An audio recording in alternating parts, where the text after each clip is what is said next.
It looks like we might be getting a little bit of information about what could be possibly going into the PlayStation 5 in the future, and this sounds like it's going to be pretty incredible. I know I'm an Xbox fan, but this is the kind of stuff that really does impress you as a gamer, as a tech fan, and obviously it's going to be something that we're going to be seeing relatively soon. When I say soon, I mean within the next couple of years, obviously, not like tomorrow or this year or something like that. So keep that in mind during the video and things like that. Thankfully, I have the ability to link this article so you guys can check it out too if you guys want to. So one of the biggest things going this day and age is something called ray tracing. It's actually pretty simple. So light rays paths traced independently as a pixel on your graphical plane, accounting for how the light beams interact with whatever other objects they meet along the way. It's very simple but very hard for most computers to achieve because the calculations necessary to accurately trace the path of a ray of light. So a lot of what we get are baked on lighting, which basically means it's pre-rendered there to show up at a specific time during like a race or something like that. But ray tracing, the end result can be worth it as the rendered images look fantastic. Obviously ray tracing would need special hardware such as cores that are called RTX cores to be implemented properly. However, the Metro Exodus rendering team told Digital Foundry that there are other paths to achieve it with the same result with less extensive power and less things needed. He says it doesn't really matter, be it dedicated hardware or just enough compute power to do it in shader units.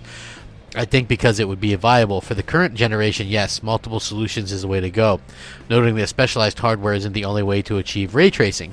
In terms of the viability of ray tracing on next generation consoles, the hardware doesn't have to be specifically RTX cores. Those cores aren't the only things that matter when it comes to ray tracing. They are fixed function hardware that speed up calculations specifically relating to the intersection tests.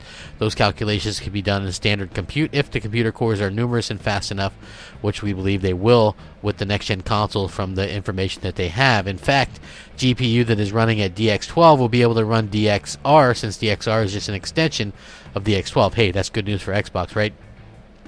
Other things that really affect how quickly you can do ray tracing are like an algorithm that they had that can be handled by the core's APIs, which is very interesting as well, and working on data that is in a cache speeds things up a ridiculous amount. Unfortunately, rays don't really have the same level of coherence.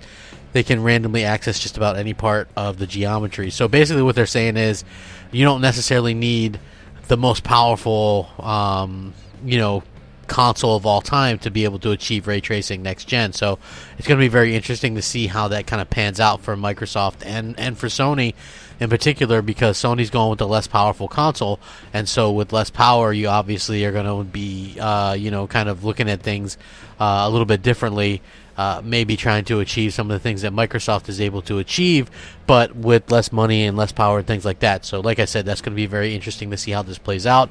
Would love your guys' thoughts and opinions on this. If you enjoy any of my content, please like, share, subscribe. Hit that bell so you're notified of everything as soon as it drops. I would really appreciate that. Thank you guys so much for being there, for rocking out with me, for continuing to support the channel. It means the world to me. Rack 'em up. Crapgamer out.